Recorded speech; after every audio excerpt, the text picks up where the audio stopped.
प्यारे बच्चों, MP board class channel पर आप सभी का हार्दिक स्वागत है। बच्चों, इस वीडियो में हम एमपी बोर्ड के कक्षा 9वीं के गणित के अध्याय 11 रचनाएं यानी कि कंस्ट्रक्शंस की प्रश्नावली 11.1 के सभी प्रश्नों को हल करेंगे। वीडियो को पूरा एंड तक देखिएगा, जिससे आपको प्रश्नावली 11.1 के सभी प्रश्नों के हल आसान तरीके से समझ में आ जाएंगे। प्रश्न एक में कहा गया है एक दी हुई किरण, ठीक है, के प्रारंभिक बिंदु, ठीक है, एक किरण दी है, उसके प्रारंभिक बिंदु पर 90 डिग्री के कोण की रचना कीजिए और कारण सहित रचना की पुष्टि कीजिए। ठीक है, तो हमें एक किरण दी होगी, उसका प्रारंभिक बिंदु दिया होगा, उस प्रारंभिक बिंदु पर हमें 90 डिग्री के कोण की रचना करनी है और कारण सहित अपनी रचना की पुष्टि करनी है। तो आइए रचना शुरू करते हैं। हम रचना के चरण, रचना का पहला चरण है प्रारंभिक बिंदु ए से, ठीक है, ये हो गया हमारा प्रारंभिक बिंदु ए। इससे एक किरण खींची हमने, किरण ए बी, ठीक है। अब रचना का दूसरा चरण बिंदु ए को केंद्र मानकर, बिंदु ए को केंद्र मानकर किसी भी त्रिज्या का एक चाप लगाइए, ठीक है, लगा दिया हमने। जो हम मान लेते हैं कि किरण ए बी को कहाँ पे प्रतिच्छेद करता है, काटता है, बिंदु सी पर, ठीक है, तो ये हो जाएगा हमारा बिंदु सी। अब आते हैं हम तीसरे चरण पे, बिंदु सी को केंद्र मानकर, ठीक है, बिंदु सी को केंद्र मानेंगे तो मतलब प्रकार का नुकीला हिस्सा बिंदु सी पर रखेंगे और उसी त्रिज्या का, जो हमने दूसरे चरण में त्रिज्या ली थी, उसी त्रिज्या का यानी कि AC के बराबर एक चाप खींचिए, एक चाप खींचते हैं, ठीक है। जो चरण 2 में खींचे गए चाप, ये लाल वाले चाप को, ठीक है, एक चाप खींचते हैं, जो लाल वाले चाप को चरण 2 में जो चाप खींचा था उसको एक बिंदु पर प्रतिच्छेद करता है, उस बिंदु को हम मान लेते हैं बिंदु E, ठीक है। तो ये हो गया हमारा चरण 3। चरण 4 भी बिल्कुल वैसा ही, चरण 3 की जगह यहाँ पर बिंदु E को केंद्र मानकर बिंदु E पर नुकीला हिस्सा रखेंगे प्रकार का और उसी त्रिज्या का, AC के बराबर त्रिज्या जो कि हमने दूसरे चरण में ली थी, ठीक है, एक चाप खींचेंगे और वो चाप जो है चरण 2 में खींचे गए चाप को, ठीक है, मान लेते हैं कहाँ पर प्रतिच्छेद करता है, बिंदु F पर प्रतिच्छेद करता है। तो ये हो गया हमारा बिंदु F। तो ये हो गया हमारा चौथा चरण। रचना का पांचवा चरण, E और F को केंद्र मानकर, ठीक है, तो पहले तो E को केंद्र मान लेते हैं, बिंदु E को, और प्रकार का नुकीला हिस्सा रखेंगे बिंदु E पर और उसी त्रिज्या का, जो हमने चरण 2 में ली थी, AC, ठीक है, AC त्रिज्या का एक चाप खींचेंगे ऊपर की तरफ, ठीक है।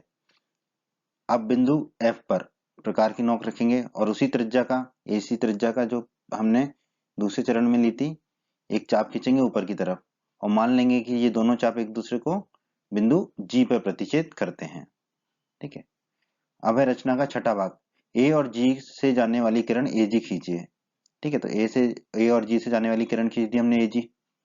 अब जो कोण BAG है वही हमारा कोण BAG जो है 90 डिग्री का अभिष्ट कोण होगा, ठीक है। तो ये हो गई रचना हमारे एक किरण के प्रारंभिक बिंदु पर 90 डिग्री के कोण की। अब हमें इस रचना की पुष्टि करनी है। आइए दोस्तों, अब हम रचना की पुष्टि करते हैं।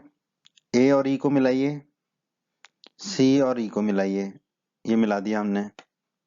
अब आप देखिए ए बराबर सी बराबर AC, ये तीनों भुजाएं आपस में बराबर होंगी रचना से। क्यों?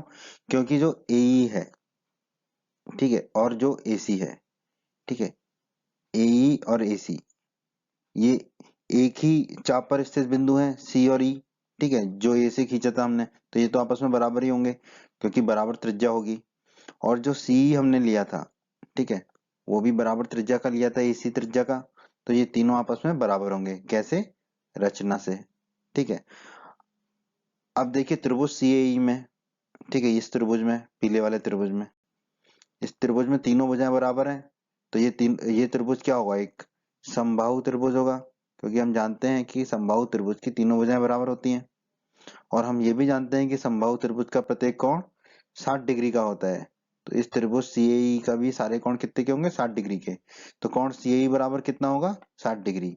तो कोण CAE हमारा आ गया 60 डिग्री, ठीक है। कोण CAE को ही हम कोण BAE भी लिख सकते हैं, बिल्कुल लिख सकते हैं।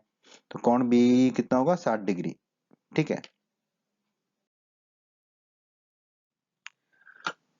आगे बढ़ते हैं दोस्तों, ए और एफ को मिलाइए, ए और एफ को मिला दिया, एफ और ई को मिलाइए, एफ और ई को मिला दिया। अब दोस्तों ए एफ, एफ ई और ए ई, ये तीनों भुजाएं आपस में बराबर होंगी रचना से, क्योंकि ये बराबर त्रिज्या वाले चाप हैं। ठीक है, बराबर त्रिज्या वाले चाप हैं ये तीनों, तो ये तीनों आपस में बराबर होंगे। अगर ये तीनों आपस में बराबर होंगे तो ये इनसे बनने वाला त्रिभुज, त्रिभुज ईएफ क्या होगा हमारा, एक समबाहु त्रिभुज होगा। त्रिभुज ईएफ हमारा जो हरा वाला त्रिभुज है वो होगा एक समबाहु त्रिभुज। और दोस्तों हम जानते हैं एक समबाहु त्रिभुज का प्रत्येक कोण कितना होता है, 60 डिग्री का। तो त्रिभुज ईएफ के भी सभी कोण कितने के होंगे, 60 डिग्री के। तो कोण ईएफ भी कितना होगा, 60 डिग्री। कोण ईएफ भी हमें मिल गया 60 डिग्री। आगे बढ़ते हैं दोस्तों, जी और ई को मिलाइए और जी और एफ को मिलाइए। अब त्रिभुज ईएजी और त्रिभुज एफएजी में है। त्रिभुज ईएजी नीला वाला त्रिभुज और त्रिभुज एफएजी लाल वाला त्रिभुज। ईए बराबर एफ ए, ये दोनों भुजाएं आपस में बराबर होंगी। क्यों? क्योंकि ये एक ही चाप की त्रिज्याएं हैं, ये वाले चाप की त्रिज्याएं हैं और ये भुजाएं हैं दोनों, तो हमने लिख दिया एस। एजी बराबर एजी, ये तो बराबर ही होना है क्योंकि ये उभयनिष्ठ है और ये भी भुजा है, तो हमने लिख दिया एस। जी बराबर जीएफ, जी और जीएफ आपस में बराबर होंगे। क्यों? क्योंकि ये समान त्रिज्या वाले चाप हैं और ये भी भुजा है, तो हमने लिख दिया एस। अब दोस्तों एस एस एस के नियम से क्या होगा, दोनों त्रिभुज सर्वांग होंगे। और हम जानते हैं दोस्तों अगर एस एस एस के नियम से त्रिभुज सर्वांग है तो उनकी सर्वांग समता का क्रम हम कैसे लिखते हैं, सभी तीनों भुजाओं के पहले पहले अक्षर को ले लेते हैं। तो एस एस एस के नियम से हम कह पाएंगे कि त्रिभुज ईएजी सर्वांगसम होगा त्रिभुज एफएजी के। ठीक है, तो हमने लिख दिया त्रिभुज ईएजी सर्वांगसम त्रिभुज एफएजी के। हमने क्या किया, तीनों भुजाओं के पहले पहले अक्षर को ले लिया। ठीक है, किस नियम से, एसएसएस के नियम से। ठीक है, तो ये दोनों त्रिभुज हो गए हमारे सर्वांगसम। और दोस्तों हम जानते हैं कि अगर दो त्रिभुज सर्वांगसम है तो उनके संगत भाग भी बराबर होंगे, अर्थात उनके संगत कोण और संगत भुजाएं बराबर होंगी। तो यहाँ पर हम देखते हैं कि संगत कोण को हमने बराबर ले लिया है, किस नियम से, सीपीसीटी के नियम से। ठीक है, और हमने क्रम वही रखा जो त्रिभुज का क्रम है, ईएजी और एफएजी। तो कोण ईएजी ऊपर से टपका, ये बराबर होगा कोण एफएजी के, वो भी ऊपर से टपकेगा। ठीक है, ये दोनों कोण आपस में बराबर होंगे। दोस्तों कोण ईएजी ये वाला कोण धन कोण एफएजी ये वाला कोण, ये दोनों कोण मिलके किसके बराबर होंगे, कोण ईएफ के। ठीक है, और कोण ईएफ कितना निकाला था अभी हमने, 60 डिग्री। तो कोण ईएफ की जगह तो हमने रख दिया 60 डिग्री। ठीक है, और ऊपर देखिए यहाँ पर कोण एफएजी किसके बराबर है, कोण ईएजी के। तो कोण एफएजी की जगह हम क्या रख देंगे, कोण ईएजी, तो वही रख दिया हमने। तो हमें मिला कोण ईएजी धन कोण ईएजी बराबर 60 डिग्री। कोण ईएजी धन कोण ईएजी हो जाएगा 2 गुणा कोण ईएजी, तो 2 गुणा कोण ईएजी बराबर 60 डिग्री। अब 2 नीचे चला जाएगा तो कोण ईएजी बराबर क्या मिलेगा हमें, 60 डिग्री बटा 2। ठीक है, 2 से भाग देंगे 60 को तो मिलेगा 30 डिग्री। कोण ईएजी हमें यहाँ मिल गया 30 डिग्री। तो कोण ईएजी हमारा आ गया 30 डिग्री। अब दोस्तों देखिए कोण बीएजी जो हमें निकालना था, कोण बीएजी ये किसके बराबर होगा, कोण बीएई ये नीला वाला कोण और कोण ईएजी। ठीक है, तो कोण बीएई हम निकाल चुके हैं कितना, 60 डिग्री। ठीक है, और कोण ईएजी भी अभी अभी हम निकाल चुके हैं कितना, 30 डिग्री। तो दोनों के मान रख देंगे हम, कोण बीएई की जगह रख देंगे हम 60 डिग्री और कोण ईएजी की जगह रख देंगे हम 30 डिग्री। तो कोण बीएजी हो जाएगा हमारा 60 डिग्री धन 30 डिग्री। 60 और 30 मिलके कितने हो जाएंगे, 90। तो कोण बीएजी हमारा आ जाएगा 90 डिग्री। कोण बीएजी हमारा आ जाएगा 90 डिग्री।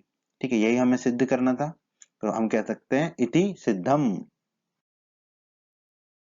प्रश्न 2, प्रश्न 2 में दोस्तों हमें कहा गया है एक द्विहीय किरण, ठीक है किरण है, के प्रारंभिक बिंदु पर 45 डिग्री के कोण की रचना कीजिए और कारण सहित रचना की पुष्टि कीजिए। दोस्तों प्रश्न 1 के वीडियो में हमने 90 डिग्री के कोण की रचना की थी, तो इस प्रश्न को हल करने के लिए हमने जो प्रश्न 1 में किया वो सब कुछ करना होगा। ठीक है, और 90 डिग्री का कोण बनाने के बाद उस कोण का समद्विभाजक बनाएंगे, जैसा कि हमने रचना 11.1 में किया था। तो 90 डिग्री के कोण का जब हम समद्विभाजक बनाएंगे तो हमें 45 डिग्री का कोण प्राप्त हो जाएगा। तो अगर आपने हमारा प्रश्न 1 का वीडियो नहीं देखा है तो उसे अवश्य देखें। आइए इस प्रश्न को हल करते हैं। रचना के चरण, तो रचना का पहला चरण है प्रारंभिक बिंदु ए से किरण ए बी खींचिए, ए बी किरण खींच दी हमने। चरण 2, ए को केंद्र मानकर, ठीक है ए को केंद्र मानेंगे तो प्रकार का नुकीला हिस्सा ए पर रख दिया। ठीक है, कोई त्रिज्या लेकर एक चाप लगाएंगे। ठीक है, एक चाप लगा दिया हमने, ये हरे रंग का चाप, जो किरण ए बी को बिंदु सी पर प्रतिच्छेद करती है। ठीक है, बिंदु सी पर प्रतिच्छेद करती है। चरण 3, अब सी को केंद्र मानकर एक चाप लगाएंगे उसी त्रिज्या का, कौन सी त्रिज्या, AC के बराबर, जो कि हमने चरण 2 में ली थी। ठीक है, उसी त्रिज्या का एक और चाप लगाएंगे, प्रकार को वैसे ही रखेंगे। ठीक है, ठीक है, जो कि चरण 2 में खींचे गए चाप, हरे रंग के चाप को प्रतिच्छेद करे। ठीक है, और दोनों चाप एक दूसरे को कहाँ प्रतिच्छेद करते हैं, बिंदु E पर, ये हम मान लेते हैं। ठीक है, इसी प्रकार चरण 4 में बिंदु E को केंद्र मानकर, ठीक है, तो प्रकार का नुकीला हिस्सा बिंदु E पर रखा हमने। ठीक है, उसी त्रिज्या का जो चरण 2 में ली थी और चरण 3 में ली थी, उसी त्रिज्या का एक चाप लगाएंगे जो चरण 2 में लगाए गए चाप को प्रतिच्छेद करेगा। ठीक है, चरण 2 में लगाया गया चाप हरे रंग का चाप है। ठीक है, और मान लेते हैं ये दोनों चाप एक दूसरे को कहाँ प्रतिच्छेद करते हैं, बिंदु F पर प्रतिच्छेद करते हैं। आगे बढ़ते हैं दोस्तों, चरण 5, E और F को केंद्र मानकर उसी त्रिज्या का जो पहले से दी गई थी चाप खींचते हैं। ठीक है, तो पहले E को केंद्र मानेंगे, प्रकार का नुकीला हिस्सा E पर रखा और उसी त्रिज्या का एक चाप लगा देंगे ऊपर की तरफ। फिर F को केंद्र मानेंगे, नुकीला हिस्सा F पर रखेंगे प्रकार का, और ऊपर की तरफ उसी त्रिज्या का एक चाप लगा देंगे। ठीक है, और मान लेते हैं ये दोनों चाप कहाँ प्रतिच्छेद करते हैं, बिंदु G पर प्रतिच्छेद करते हैं। चरण 6, ए और जी से जाने वाली किरण AG खींचिए। ए और जी को मिलाने वाली एक किरण हमने AG खींच दी। चरण 7, मान लीजिए किरण AG चरण 2 में खींचे गए चाप को, मतलब हरे वाले चाप को, बिंदु D पर प्रतिच्छेद करती है। ठीक है, ये वाली जो किरण है हरे चाप को बिंदु D पर प्रतिच्छेद करती है, ये हमने मान लिया। अब C और D को केंद्र मानकर, C और D को केंद्र मानकर और 1/2 CD से बड़ी त्रिज्या लेकर, ठीक है, C और D की लंबाई नाप लेंगे, उससे आधी से ज्यादा की त्रिज्या लेंगे। ठीक है, तो C को केंद्र माना पहले हमने और 1/2 CD से ज्यादा की त्रिज्या लेकर एक चाप खींचा। ठीक है, दाईं तरफ वही चीज हम D को केंद्र मानेंगे।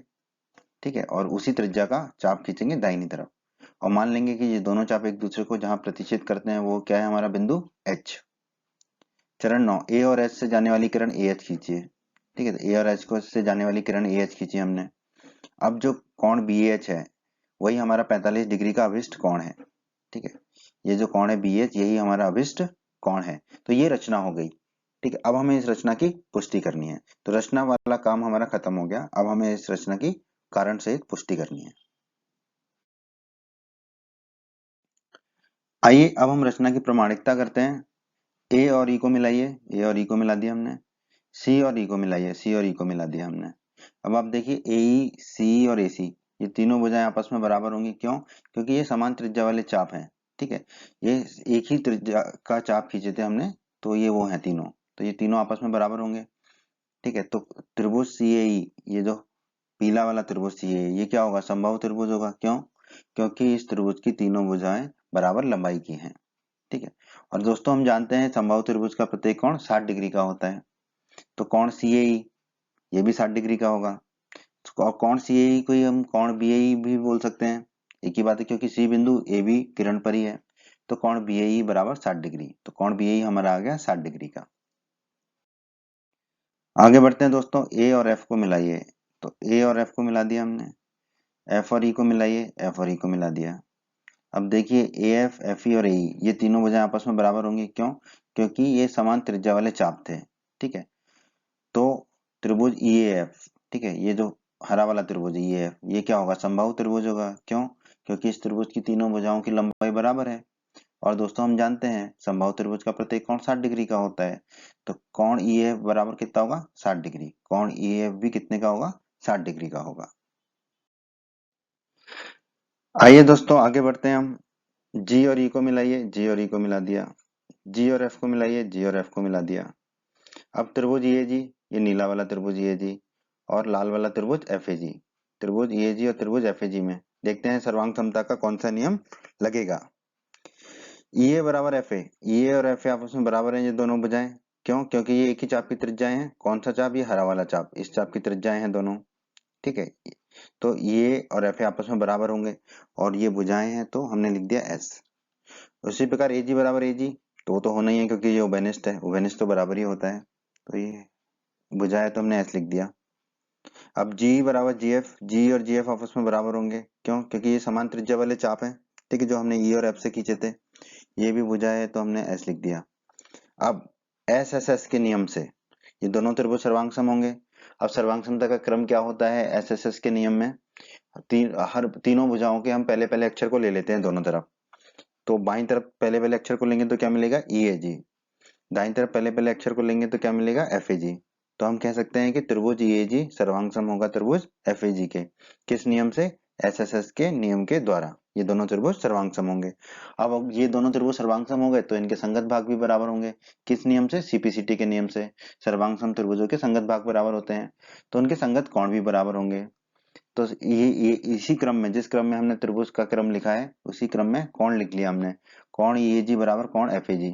तो ये ऊपर से टपका कोण EAG और ऊपर से टपका कोण FAG, ये दोनों कोण जो है आपस में बराबर होंगे। आगे बढ़ते हैं तो देखिए कोण EAG, ये ऊपर से टपका कोण EAG धन FAG, कोण FAG भी ऊपर से टपका, ये दोनों कोण किसके बराबर होंगे? कोण EAF के। ठीक है, और कोण EAF हमने अभी अभी कितना निकाला था? 60 डिग्री। तो कोण EAF की जगह हम रख देंगे 60 डिग्री। अब आप देखिए ऊपर CPCT के नियम में हमने क्या निकाला था? कोण FAG किसके बराबर निकाला था? कोण EAG के। तो यहाँ पर कोण FAG की जगह हम रख देंगे कोण EAG। तो हमें हमें क्या मिलेगा? कोण EAG धन कोण EAG बराबर 60 डिग्री। कोण EAG धन कोण EAG हो जाएगा 2 गुणा कोण EAG बराबर 60 डिग्री। अब 2 को नीचे ले जाएंगे तो हमें मिलेगा कोण EAG बराबर 60 डिग्री बटा 2। 2 से भाग देंगे 60 में तो दोस्तों कितना आएगा? 30। तो कोण EAG बराबर हमारा आ जाएगा 30 डिग्री। ठीक है, तो कोण EAG हो गया हमारा 30 डिग्री। अब आप देखिए कोण BAG, ये वाला कोण, कोण BAG, ठीक है, ये किसके बराबर होगा? कोण BAE धन कोण EAG। ठीक है, इन दोनों कोणों के योग के बराबर होगा। ठीक है, कोण BAE हमने निकाला था 60 डिग्री और कोण EAG अभी अभी हमने निकाला है 30 डिग्री। तो दोनों के मान रख देंगे तो कोण BAG बराबर क्या हो जाएगा? BAE की जगह रख दिया 60 डिग्री और EAG की जगह रख दिया 30 डिग्री। 60 धन 30 कितना हो जाएगा? 90। तो कोण BAG हमारा आ जाएगा 90 डिग्री। कोण BAG हमारा आ जाएगा 90 डिग्री। C और H को मिलाइए, C और H को मिला दिया हमने, D और H को मिलाइए, D और H को मिला दिया। अब त्रिभुज CAH ये वाला त्रिभुज और त्रिभुज DH ये वाला त्रिभुज, इन दोनों त्रिभुजों में देखते हैं ये दोनों त्रिभुज कैसे सर्वांग सम होंगे। CA बराबर DA, CA और DA आपस में बराबर होंगे। क्यों? क्योंकि ये एक ही चाप की त्रिज्याएं हैं। कौन सा चाप? ये हरा वाला चाप, इसी चाप की त्रिज्याएं हैं दोनों। ठीक है, तो ये दोनों बराबर होंगे और ये दोनों भुजाएं हैं तो S लिख दिया हमने। AH बराबर AH, ये तो बराबर ही होगा क्योंकि ये उभयनिष्ठ है। ठीक है, उभयनिष्ठ तो हमेशा बराबर ही होता है।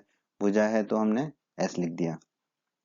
अब SC बराबर HD, HC और HD आपस में बराबर हैं। क्यों? क्योंकि समान त्रिज्या वाले चाप हैं ये। C और D से हमने समान त्रिज्या के चाप लगाए थे जो H पर प्रतिच्छेद कर रहे थे। ठीक है, तो ये भी भुजा है तो हमने S लिख दिया। अब SSS के नियम से ये दोनों त्रिभुज सर्वांग सम होंगे तो इनका क्रम क्या होगा सर्वांग समता का? SSS का अगर नियम लग रहा है तो तीनों भुजाओं के पहले पहले अक्षर को ले लेंगे। तो ये ले लिया हमने पहले पहले अक्षर को, तो हो गया CAH सर्वांग सम होगा। दाईं तरफ भी पहला पहला अक्षर लेंगे तो DAH। तो हम कह सकते हैं कि त्रिभुज CAH सर्वांग सम होगा त्रिभुज DAH के। किस नियम से? SSS के नियम से ये दोनों त्रिभुज आपस में सर्वांग सम होंगे। ठीक है, अब ये दोनों त्रिभुज आपस में सर्वांग सम हो गए तो इनके संगत भाग भी बराबर होंगे, यानी कि संगत कोण भी बराबर होंगे। तो उसी क्रम में हमने संगत कोण ले लिए, कोण CAH और कोण DH, ये दोनों आपस में क्या होंगे? बराबर। किस नियम से? CPCT के नियम से। CH और कोण DH बराबर है, ये अभी अभी निकाला हमने। अब आप देखिए कोण CH धन कोण DH, ये दोनों कोण मिलके किसके बराबर होंगे? कोण BAG के। और कोण BAG अभी अभी हमने निकाला था थोड़ी देर पहले, कितना था? 90 डिग्री। तो कोण BAG की जगह क्या रख देंगे हम? 90 डिग्री।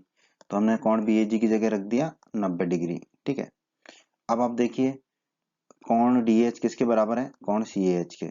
तो कोण DH की जगह यहाँ पर रख देंगे हम कोण CAH। तो हमारा आएगा कोण CAH धन कोण CAH बराबर 90 डिग्री। कोण CAH धन कोण CAH क्या होगा? 2 गुना कोण CH बराबर हो गया 90 डिग्री। अब ये 2 नीचे चला जाएगा तो होगा कोण CH बराबर 90 डिग्री बटा 2। 2 से भाग देंगे 90 में तो कितना मिलता है? 45। तो कोण CH हमें मिलेगा 45 डिग्री। तो कोण CH हमें मिल गया 45 डिग्री और कोण BH भी कितना होगा? 45 डिग्री, क्योंकि कोण CH और कोण BH एक ही चीज है। क्यों? क्योंकि जो बिंदु C है वो किरण AB पर ही स्थित है। तो कोण BH भी कितना होगा? 45 डिग्री। तो हमें मिल गया कोण BH बराबर 45 डिग्री और इसी की हमें पुष्टि करनी थी तो हम कह देंगे इति सिद्धम। प्रश्न 3 में कहा गया है निम्न मापों के कोणों की रचना कीजिए। ठीक है, हमें 3 कोणों की रचना करनी है, पहले में 30 डिग्री, फिर 22.5 डिग्री और फिर 15 डिग्री। तो एक एक करके तीनों कोणों की रचना करते हैं। तो सबसे पहले हम 30 डिग्री के कोण की रचना करेंगे। तो दोस्तों 30 डिग्री का कोण क्या होगा, 60 डिग्री के कोण का आधा होगा। और आपने रचना 11.3 के हमारे वीडियो में देखा था कि 60 डिग्री के कोण की रचना कैसे करनी है, तो वह उसी का इस्तेमाल करेंगे हम अभी। और फिर रचना 11.1 के वीडियो में हमने दर्शाया था कि कैसे किसी भी कोण के समद्विभाजक की रचना करनी है। तो अगर हम 60 डिग्री के कोण के समद्विभाजक की रचना कर देंगे तो 60 डिग्री का कोण का समद्विभाजक क्या होगा, 30 डिग्री, तो हमें मिल जाएगा 30 डिग्री। तो हम रचना 11.3 और रचना 11.1 को इस्तेमाल करने वाले हैं प्रश्न के पहले भाग को हल करने के लिए। आइए चलते हैं। प्रश्न का पहला भाग, प्रारंभिक बिंदु ए से किरण ए बी खींचे, तो वो हमने खींच दी। ए को केंद्र मानकर तो ए पर प्रकार की नोक रखेंगे और कोई त्रिज्या लेके एक चाप लगा देंगे, ये हरा चाप। और मान लेते हैं कि ये किरण ए बी को कहां प्रतिच्छेद करा, ये चाप बिंदु सी पर। अब चरण 3, बिंदु सी को केंद्र मानेंगे, प्रकार का नुकीला हिस्सा बिंदु सी पर रख देंगे और उसी त्रिज्या का, जो हमने चरण 2 में ली थी त्रिज्या, उसी त्रिज्या का एक चाप खींचेंगे और वो चरण 2 वाले चाप को प्रतिच्छेद करेगी। ठीक है, तो वो जहां पे भी दोनों चाप प्रतिच्छेद कर रहे हैं उसको हम मान लेंगे बिंदु डी। अब सी और डी को केंद्र मानकर, ठीक है, तो पहले सी को केंद्र मानेंगे तो प्रकार की नोक रख दी सी पर और त्रिज्या कितनी लेंगे, सी और डी के आधे से ज्यादा। ठीक है, तभी हमें जो है समद्विभाजक मिलेगा। ठीक है, तो सी पे हमने प्रकार रखी और 1/2 सी डी से आधे से ज्यादा की त्रिज्या का एक चाप लगा दिया। अब वही नोक हम रख देंगे बिंदु डी पर और उसी त्रिज्या का चाप लगा देंगे। ये दोनों चाप जहां मिलेंगे उसे हम मान लेंगे बिंदु ई। ठीक है, अब ए और ई को मिला देंगे, ए और ई को मिला दीजिए। तो जो कोण होगा, कोण बी ए ई, यहाँ हमारा अभिष्ट कोण होगा 30 डिग्री का, जो कि हमें रचना करनी थी। तो इस तरह हमने इस प्रश्न के पहले भाग को हल कर दिया। प्रश्न 3 का भाग 2, हमें 22.5 डिग्री के कोण की रचना करनी है।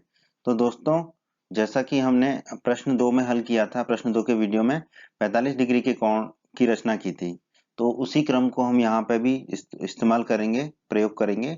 पहले 45 डिग्री के कोण बनाएंगे, फिर उसका समद्विभाजक खींचेंगे, तो हमें मिल जाएगा 22.5 डिग्री का कोण, क्योंकि 45 डिग्री का समद्विभाजक होगा 22.5 और 22.5 डिग्री। तो आइए इसको करते हैं। प्रारंभिक बिंदु ए से किरण ए बी खींचिए, खींच दी हमने, बिल्कुल वैसा ही। फिर ए को केंद्र मानकर ए पर प्रकार रखकर चाप किसी भी त्रिज्या का चाप खींच देंगे, ये खींच दिया हमने हरा वाला चाप। ठीक है, ये किरण ए बी को कहाँ प्रतिच्छेद कर रहा है, बिंदु सी पर। अब सी को केंद्र मानकर उसी त्रिज्या का एक और चाप खींच देंगे, तो सी को केंद्र मानेंगे, प्रकार का नुकीला हिस्सा सी पर रखेंगे। ठीक है, जितना चरण 2 में हमने त्रिज्या ली थी उतनी ही त्रिज्या का एक चाप खींच देंगे और मान लेंगे कि वो दोनों चाप हरा और लाल कहाँ प्रतिच्छेद करते हैं, बिंदु ई पर। अब अगले चरण में हम बिंदु ए ई को केंद्र मानेंगे, प्रकार का नुकीला हिस्सा बिंदु ई पर रखेंगे और चरण 2 में ली गई त्रिज्या के बराबर ही त्रिज्या लेकर चाप खींच देंगे। ठीक है, और मान लेंगे कि ये वाला चाप और चरण 2 में खींचा गया चाप दोनों जहां प्रतिच्छेद करते हैं उसे हम मान लेंगे बिंदु एफ।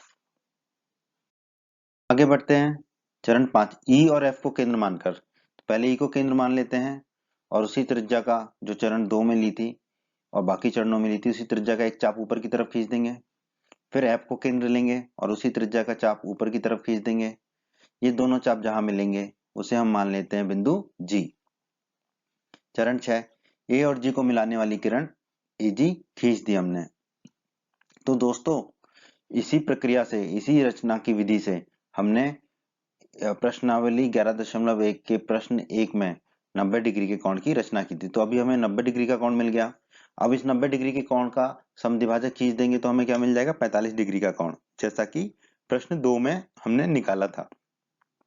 तो हम मान लेते हैं कि ये जो किरण एजी है ये चरण 2 में खींचे गए चाप को कहां प्रतिच्छेद करती है, बिंदु डी पर। ठीक है, अब सी और डी को केंद्र मानकर, तो पहले सी को केंद्र मानेंगे, प्रकार का नुकीला हिस्सा रखेंगे और 1/2 सी डी मतलब सी डी के आधे से ज्यादा की त्रिज्या लेकर एक चाप खींच देंगे। फिर डी को केंद्र मानेंगे और उसी त्रिज्या का एक चाप खींच देंगे।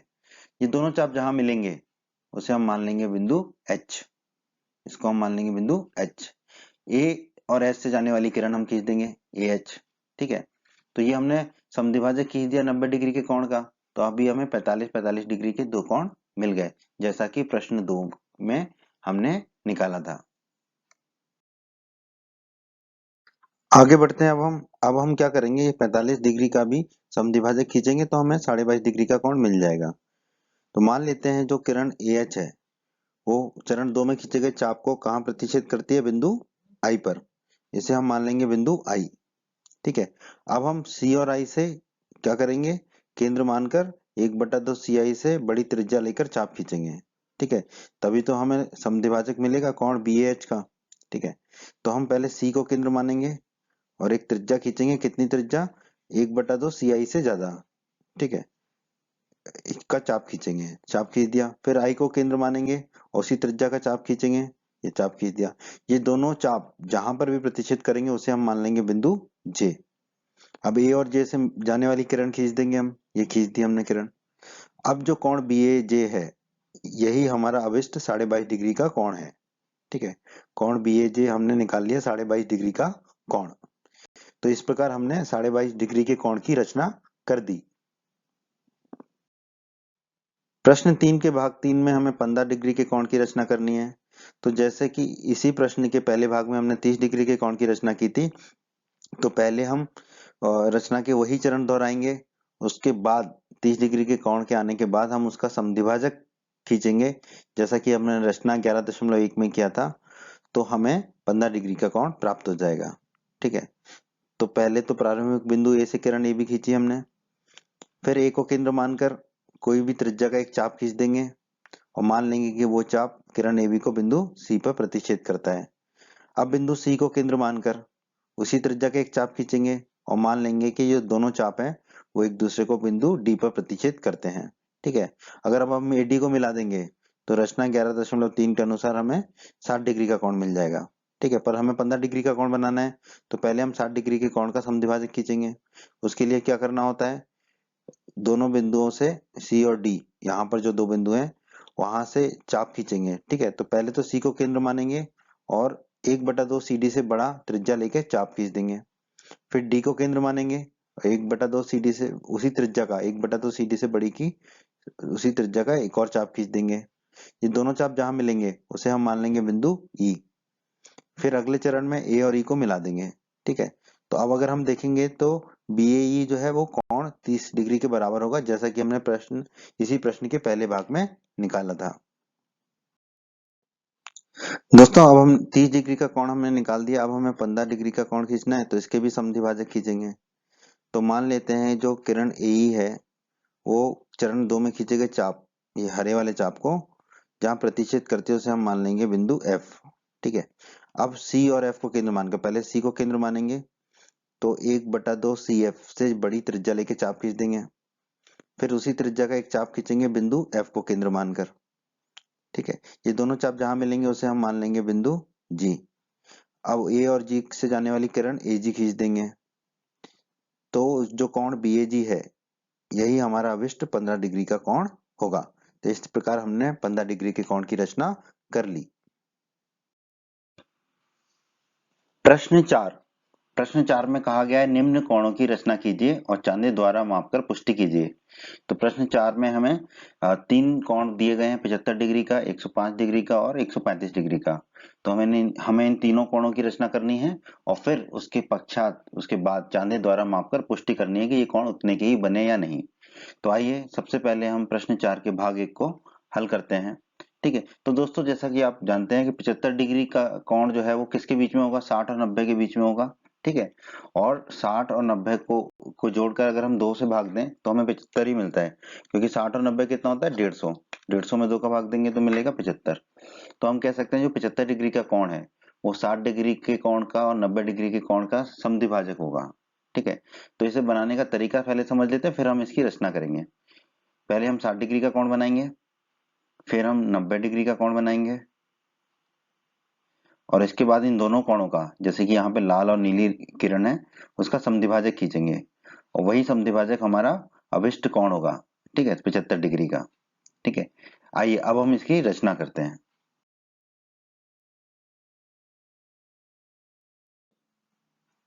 तो दोस्तों अभी तक बस आपने ये सीखा था कि इसको हम कैसे करेंगे। रचना अब शुरू होगी। तो रचना के चरण, रचना का पहला चरण आपको पता है, प्रारंभिक बिंदु ए से किरण ए बी खींचेंगे। तो ए से हमने एक किरण ए बी खींच ली। अब ए को केंद्र मानकर और कोई त्रिज्या लेकर एक चाप लगाते हैं। ए को केंद्र माना, प्रकार का नुकीला हिस्सा ए पर रखा, ठीक है, और किसी भी त्रिज्या का एक चाप लगा दिया, जो कि किरण ए बी को कहां पर प्रतिच्छेद कर रहा है? किरण ए बी को प्रतिच्छेद कर रहा है बिंदु सी पर। अगला चरण, अब सी को केंद्र मानकर उसी त्रिज्या का, जो कि हमने दूसरे चरण में ली थी, ठीक है, एक चाप लगाएंगे। ठीक है, तो सी को केंद्र मानेंगे तो प्रकार का नुकीला हिस्सा सी पे रखा और उसी त्रिज्या का एक चाप लगा दिया हमने। और मान लेते हैं कि वो चाप जो है दूसरे चरण में लगाए गए चाप को, हरे चाप को जहां प्रतिच्छेद करता है उसे हम बिंदु ई मान लेते हैं। और दोस्तों आपको पता है, अगर अभी हम ए और ई को जोड़ देंगे तो हमें 60 डिग्री का कोण मिल जाएगा। ठीक है, पर अभी हम इसमें जोड़ नहीं रहे हैं क्योंकि जरूरत नहीं है। अब ई को केंद्र मानकर उसी त्रिज्या का, अब ई को केंद्र मानेंगे तो प्रकार का नुकीला हिस्सा ई पे रखा और उसी त्रिज्या का एक और चाप लगाएंगे। ठीक है, और मान लेंगे कि वो चाप चरण 2 में लगाए गए चाप, हरे वाले चाप को बिंदु एफ पर प्रतिच्छेद करता है। अगला चरण देखते हैं। अब ई और एफ को केंद्र मानकर, तो पहले ई को केंद्र मानेंगे और प्रकार का नुकीला हिस्सा ई पर रखेंगे और उसी त्रिज्या एसी के बराबर एक चाप ऊपर की तरफ खींच देंगे।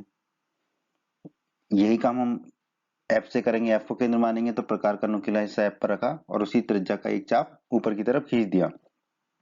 मान लेते हैं ये दोनों चाप जहां प्रतिच्छेद करते हैं वो बिंदु जी मान लेते हैं हम। अब ए और जी को जाने वाली किरण ए जी खींचिए। ठीक है, तो अब आप देखेंगे जो कोण बी ए जी बनेगा वो 90 डिग्री का बनता है हमारा। ठीक है, और मान लेते हैं कि ए जी किरण जो है चरण 2 में खींचे गए हरे चाप को जहां प्रतिच्छेद करती है उसे हम बिंदु डी मान लेते हैं। ठीक है, अब ई और डी को केंद्र मानकर, ठीक है, पहले ई को केंद्र मानेंगे, प्रकार का नुकीला हिस्सा ई पर रखा, ठीक है, और 1/2 ईडी से बड़ा एक चाप हम खींच देंगे और उसी त्रिज्या का चाप खींचेंगे हम डी को केंद्र मानकर। तो प्रकार का नुकीला हिस्सा डी पर रखा और उसी त्रिज्या का एक चाप खींच दिया हमने। ये दोनों चाप जहां प्रतिच्छेद करते हैं उसे हम मान लेंगे बिंदु एच। अब ए और एच से जाने वाली किरण ए एच खींचेंगे।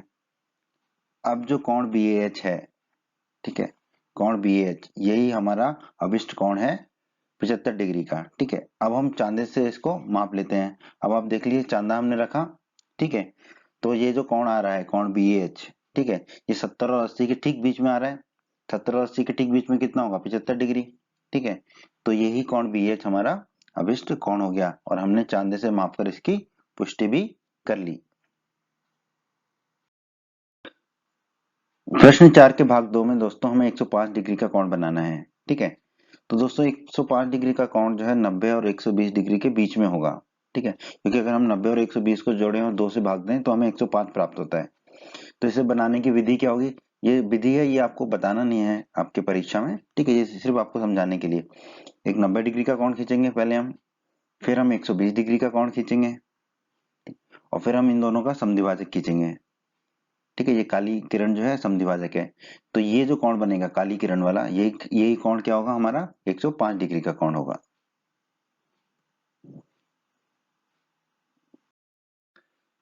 रचना के चरण, अब हम इसकी रचना करना शुरू करते हैं।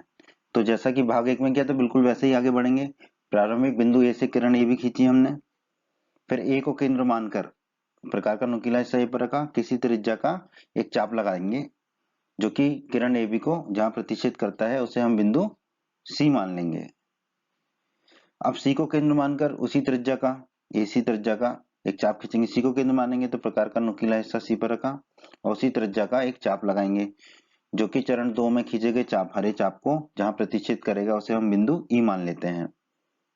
अब ई को केंद्र मानकर प्रकार का नुकीला हिस्सा ई पर रखा, उसी त्रिज्या का, एसी के बराबर त्रिज्या का एक चाप लगाएंगे जो कि चरण 2 में लगाए गए हरे चाप को जहां प्रतिच्छेद करेगा उसे हम मान लेंगे बिंदु एफ। आगे बढ़ते हैं। अब ई और एफ को केंद्र मानकर, तो पहले ई को केंद्र मानेंगे और उसी त्रिज्या एसी के बराबर त्रिज्या का एक चाप लगाएंगे, ठीक है, ऊपर की तरफ। फिर एफ को केंद्र मानेंगे, प्रकार का नुकीला हिस्सा एफ पर रखा और उसी त्रिज्या एसी के बराबर एक चाप लगाया ऊपर। ये दोनों चाप जहां प्रतिच्छेद करेंगे उसे हम मान लेंगे बिंदु जी। ए और जी से जाने वाली किरण ए जी खींचेंगे, खींच दी हमने। मान लीजिए ए जी किरण 2 में खींचे गए चाप को हरे चाप को जहां प्रतिच्छेद करती है उसे हम बिंदु डी मान लेंगे। ठीक है, तो ये जो बी ए जी होगा ये हमारा 90 डिग्री का होगा, ये हम जानते हैं। अब डी और एफ को केंद्र मानकर, तो पहले डी को केंद्र मान लेते हैं, प्रकार का नुकीला हिस्सा डी पर रखा और 1/2 डी एफ, मतलब डी एफ की जितनी दूरी है उससे आधे से ज्यादा का एक चाप लगा देंगे ऊपर की तरफ। ठीक उसी प्रकार एफ को केंद्र मानेंगे और उसी त्रिज्या का एक चाप लगा देंगे ऊपर की तरफ। ये दोनों चाप एक दूसरे को जहां प्रतिच्छेद करेंगे उसे हम मान लेंगे बिंदु एच। अब आगे बढ़ते हैं, ए और एच से जाने वाली किरण ए एच खींच देंगे। ठीक है, ए और एच से जाने वाली किरण हमने ए एच खींच दी। ठीक है, तो ये जो कोण बी एच मिलेगा यही हमारा अभिष्ट कोण होगा 105 डिग्री का। ये 105 डिग्री का अभिष्ट कोण हो गया। अब चांदे से मापकर इसकी हम पुष्टि कर लेते हैं। ठीक है, ये चांदा आ गया हमारा। अब आप देखिए ये जो एच किरण है ये कहाँ आ रही है हमारी, 100 और 110 के बीच में आ रही है। 100 और 110 के बीच में कितना कोण होगा हमारा, 105 डिग्री का कोण होगा। तो चांदे से मापकर हमने अपने कोण की पुष्टि भी कर ली। प्रश्न 4 के भाग 3 में हमें 135 डिग्री का कोण की रचना करनी है। दोस्तों 135 डिग्री जो होता है वो 90 और 180 के बीच में होता है बिल्कुल। ठीक है, तो हम एक 90 डिग्री का कोण बना लेंगे, फिर 180 का बना लेंगे और उन दोनों का समद्विभाजक बना लेंगे, तो हमें 135 डिग्री का कोण प्राप्त हो जाएगा। 90 धन 180 बटा 2। ठीक है, तो ये होगा 270 बटा 2 यानी कि 135 डिग्री। तो इस रचना के लिए पहले हमें 90 डिग्री का कोण बनाना होगा, फिर हमें 180 डिग्री का कोण बनाना होगा, फिर इन दोनों कोणों का समद्विभाजक खींचेंगे हम, वही समद्विभाजक हमारा अभिष्ट कोण होगा 135 डिग्री का। आगे बढ़ते हैं दोस्तों, रचना शुरू करते हैं हम भाग 3 की। प्रारंभिक बिंदु ए से एक किरण ए भी खींचेंगे, बिल्कुल वैसा ही करेंगे। अब ए को केंद्र मानकर कोई त्रिज्या लेकर दीर्घ चाप, यहाँ पर हमें दीर्घ चाप खींचना है। ठीक है, तो ए को केंद्र मानकर ए पे नुकीला हिस्सा रखकर, ठीक है, दीर्घ चाप खींचेंगे। दीर्घ चाप क्या होता है, अर्धवृत्त से भी बड़ा होता है। ठीक है, तो किसी भी त्रिज्या का एक दीर्घ चाप खींचेंगे। तो ये हमने हरा वाला दीर्घ चाप खींच लिया और मान लिया वो किरण ए बी को जहाँ प्रतिच्छेद करता है वो बिंदु क्या है हमारा, बिंदु सी। अब सी को केंद्र मानकर उसी त्रिज्या का एक चाप खींचेंगे जो पहले ली थी। ठीक है, AC के बराबर चाप खींचेंगे, सी को केंद्र मानेंगे, नुकीला हिस्सा सी पर रखा प्रकार का और चाप खींचा और मान लिया कि वो दूसरे चरण में खींचे गए हरे चाप को जहां प्रतिच्छेद करता है उसे हमने बिंदु ई मान लिया। तो ए और ई को जोड़ देंगे तो 60 डिग्री मिल जाएगा, पर अभी हम नहीं जोड़ रहे हैं उसको। फिर ई को केंद्र मानकर उसी त्रिज्या AC के बराबर एक चाप खींचेंगे, तो ई पर नुकीला हिस्सा रखा प्रकार का और चाप खींचा और मान लिया कि वो चरण 2 में खींचे गए हरे चाप को जहां प्रतिच्छेद करता है उसे हमने मान लिया बिंदु F। अगर हम ए और एफ को जोड़ देंगे अभी तो बी एफ हमें मिल जाएगा 120 डिग्री, पर वो हमें अभी करना नहीं है इसमें, ये बस हमें याद रखने के लिए है। आगे बढ़ते हैं दोस्तों, पहले हम 90 डिग्री के कोण की रचना करते हैं। तो उसके लिए ई को केंद्र मानेंगे पहले और AC जो त्रिज्या पहले ली थी उसी त्रिज्या का एक चाप ऊपर की तरफ लगा देंगे। फिर एफ को केंद्र मानेंगे, प्रकार का नुकीला हिस्सा एफ पर रखेंगे और AC त्रिज्या का एक चाप ऊपर लगा देंगे। ये दोनों चाप जहां प्रतिच्छेद करेंगे, काटेंगे, उसे हम बिंदु G मान लेते हैं। अब A और G से जाने वाली किरण AG खींचेंगे। ठीक है, तो यहाँ पे हमें कोण BAG 90 डिग्री मिल जाएगा, पर हम उसे दिखाएंगे नहीं अभी। ठीक है, और मान लेते हैं कि किरण AG जो है वो चरण 2 वाले हरे चाप को जहां प्रतिच्छेद करती है उसे हम बिंदु D मान लेंगे। अब AB की विपरीत दिशा में बढ़ी हुई किरण खींचेंगे। ठीक है, तो AB की विपरीत दिशा में हमने ये लाल रंग की किरण खींच दी। ठीक है, अब मान लेते हैं विपरीत दिशा में बढ़ी हुई ये किरण जो है चरण 2 में खींचे गए चाप, हरे चाप को जहां प्रतिच्छेद करती है उसे हम बिंदु H मान लेंगे। ठीक है, तो जो कोण BH है वो 180 डिग्री का है, तो अब हमें 90 डिग्री और 180 डिग्री के कोण का समद्विभाजक खींचना है। उसके लिए हम क्या करेंगे, D और H को केंद्र मानकर पहले D को केंद्र मानेंगे, प्रकार का नुकीला हिस्सा D पर रखेंगे और 1/2 DS से ज्यादा की त्रिज्या का चाप लगा देंगे। फिर H को केंद्र मानेंगे, प्रकार का नुकीला हिस्सा H पर रखेंगे और उसी त्रिज्या का एक चाप लगा देंगे। ये दोनों चाप जहां प्रतिच्छेद करेंगे उसे हम मान लेंगे बिंदु I। A और I से जाने वाली किरण AI खींचेंगे। अब जो कोण BAI है वही हमारा 135 डिग्री का अभिष्ट कोण है। अब हमें कहा गया है चांदे से माप कर इसकी पुष्टि कीजिए। चांदा आ गया हमारा।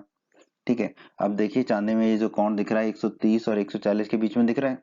130 और 140 के बीच में क्या होता है एकदम 135 डिग्री। ठीक है, तो ये जो कोण होगा हमारा 135 डिग्री का होगा। तो चांदे से मापकर हमने इसकी पुष्टि कर दी। इस तरह हमने तीनों भागों को हल कर दिया इस प्रश्न के। प्रश्न 5 बहुत ही आसान प्रश्न है दोस्तों, बहुत ही आसान प्रश्न है। एक समबाहु त्रिभुज की रचना कीजिए जब इसकी एक भुजा दी हो तथा कारण सहित रचना कीजिए। ठीक है, तो हमें एक भुजा दी होगी, उसके बाद उस भुजा के हिसाब से हमें एक समबाहु त्रिभुज की रचना करनी है। दोस्तों हम जानते हैं समबाहु त्रिभुज के सभी कोण 60 डिग्री के होते हैं और सभी भुजाएं बराबर होती हैं। ठीक है, देख लेते हैं। एक त्रिभुज की एक भुजा हमें दी है AB और हमें क्या करना है, एक समबाहु त्रिभुज ABC की रचना करनी है। ये हमें इस प्रश्न में करना है। रचना के चरण, आइए दोस्तों अब हम समबाहु त्रिभुज की रचना करते हैं। दी गई लंबाई के बराबर रेखाखंड AB खींचिए। दी हुई लंबाई के बराबर हमने रेखाखंड AB खींच दिया। अब A और B को केंद्र मानकर पहले A को केंद्र मानेंगे, नुकीला हिस्सा प्रकार का A पर रखा और AB त्रिज्या का चाप लगाएंगे। AB त्रिज्या का चाप लगा दिया नीला वाला। अब B को केंद्र मानेंगे, प्रकार का नुकीला हिस्सा B पर रखा और AB त्रिज्या का चाप लगा दिया ये लाल वाला। और ये दोनों चाप जहां प्रतिच्छेद करेंगे उसे हम मान लेंगे बिंदु C। अगला चरण, A और C को मिलाइए, मिला दिया। B और C को मिलाइए, मिला दिया। तब त्रिभुज एबीसी ही हमारा क्या होगा, अभिष्ट समबाहु त्रिभुज होगा। त्रिभुज एबीसी जो बना है यहाँ पर वही क्या है, हमारा अभिष्ट समबाहु त्रिभुज है। तो दोस्तों बहुत आसान रचना थी, रचना हो गई। अब हम इसकी कारण बताएंगे, प्रामाणिकता को सिद्ध करेंगे। आइए अब जल्दी से हम इसकी रचना की प्रामाणिकता कर लेते हैं। ए बी बराबर ए सी, ए बी और ए सी आपस में बराबर है, क्यों? क्योंकि ये एक ही चाप की त्रिज्याएं हैं, ये नीले वाले चाप की त्रिज्याएं हैं दोनों। उसी प्रकार ए बी बराबर बी सी, ए बी और बी सी भी बराबर है, क्यों? ये भी एक ही चाप की त्रिज्याएं हैं। कौन सा चाप? लाल वाला चाप। ठीक है, अब आप देखिए ए बी ए सी के बराबर है और ए बी बी सी के भी बराबर है, तो हम लिख सकते हैं ए बी बराबर ए सी बराबर बी सी। ये तीनों भुजाएं बराबर हैं और यदि किसी त्रिभुज की तीनों भुजाएं बराबर हो तो वो त्रिभुज क्या होता है, समबाहु त्रिभुज होता है। तो हम कह सकते हैं कि त्रिभुज एबीसी क्या है, हमारा समबाहु त्रिभुज है। और यही हमें प्रमाणित करना था। तो इसी प्रकार हमारा प्रश्न 5 भी हल हो गया। उम्मीद करते हैं बच्चों आपको एमपी बोर्ड क्लास का ये वीडियो पसंद आया होगा। बच्चों अगर आप हमारे चैनल पर नए हैं और आपने अभी तक चैनल को सब्सक्राइब नहीं किया है तो आप सब्सक्राइब बटन को दबाकर जल्दी से चैनल को सब्सक्राइब कर लीजिए और बेल आइकन को भी दबा दीजिए। बेल आइकन को दबाने से क्या होगा, हमारे चैनल पर जब भी कोई नया वीडियो आएगा तो उसका नोटिफिकेशन सबसे पहले आपको मिलेगा और यूट्यूब सर्च में भी आपको हमारे वीडियोज ऊपर नजर आएंगे। और आप हमारे वीडियोज को अपने सभी दोस्तों के साथ फेसबुक और व्हाट्सएप पर अवश्य शेयर कीजिए जिससे आपके दोस्तों का भी लाभ हो सके। वीडियो पसंद आया है तो वीडियो को लाइक जरूर कर दीजिएगा और इस अध्याय के बाकी अन्य वीडियोस देखने के लिए आप आई बटन पर क्लिक करें। आई बटन पर क्लिक करने से आपको इस अध्याय के बाकी सभी वीडियोस के लिंक प्राप्त हो जाएंगे। धन्यवाद बच्चों।